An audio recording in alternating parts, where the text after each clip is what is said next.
Hello hi, welcome to Kokila's kitchen. இன்றைக்கி நம்ம கிச்சனில் ஒரு சூப்பரான மசாலா கோதுமை தோசை தான் பார்க்க போகிறோம்.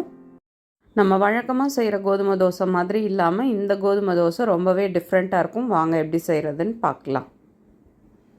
இப்போ அடுப்பில் வானல் வச்சாச்சு. வானல் வச்சுட்டு ஒரு 2 ஸ்பூன் அளவு எண்ணெய் சேர்த்துக்கலாம்.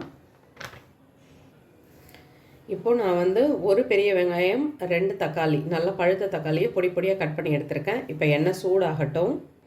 எண்ணெய் இப்போது சூடாகிடுச்சு. பொடியாக கட் பண்ண வெங்காயத்தை இதில் சேர்த்துக்கலாம்.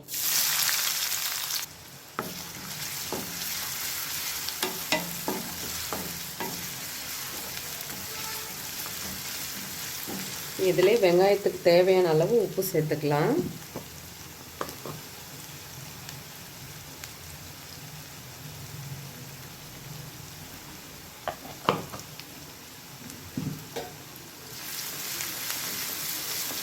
இப்போ இதில் 1 ஸ்பூன் அளவு இஞ்சி பூண்டு பேஸ்ட்டு சேர்த்துக்கலாம்.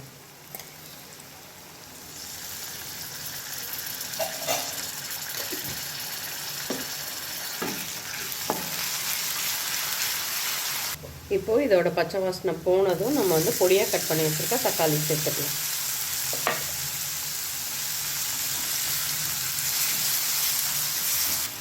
மஞ்சத்தூள், தனி மிளகாத்தூள், அடுத்து தனியாத்தூள்,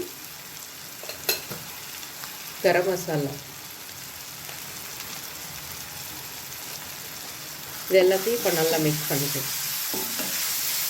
இப்போது இதில் கொஞ்சமாக சீரகத்தூள் சேர்த்துட்டு மிக்ஸ் பண்ணிக்கலாம். இப்போது இதை ஃபேனில் ஆற வச்சுட்டு நான் மிக்சியில் நைஸாக அரைச்சி எடுத்துகிட்டு வந்துக்கிறேன்.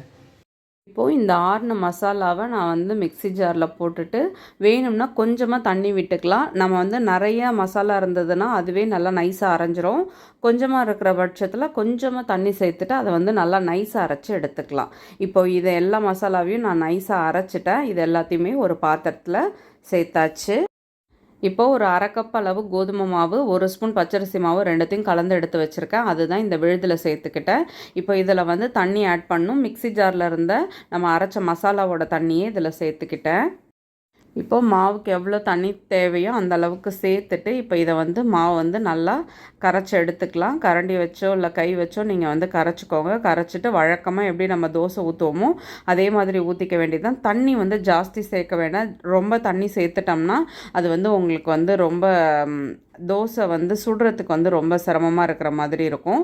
அதனால் நீங்கள் திட்டமாக தண்ணி வச்சுட்டு தோசை வழக்கமாக எப்படி சுடுவீங்களோ அதே மாதிரி சுட்டு எடுத்தால் சூப்பரான இந்த மசாலா கோதுமை தோசை ரெடி ஆகிடும்.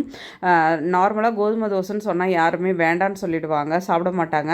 ஆனால் நீங்கள் இந்த மாதிரி செஞ்சு கொடுத்து பாருங்கள், சூப்பராக காலி ஆகிடும். சுட சுட சூப்பராக நம்மளோட மசாலா கோதுமை தோசை ரெடி ஆகிடுச்சு. நீங்களும் வீட்டில் ட்ரை பண்ணி பாருங்கள், கண்டிப்பாக உங்களுக்கு பிடிக்கும். வீடியோ பிடிச்சா லைக் பண்ணுங்கள். என்னோடய வீடியோ உங்களுக்கு யூஸ்ஃபுல்லாக இருந்தால் சப்ஸ்கிரைப் பண்ணிக்கோங்க. Thank you.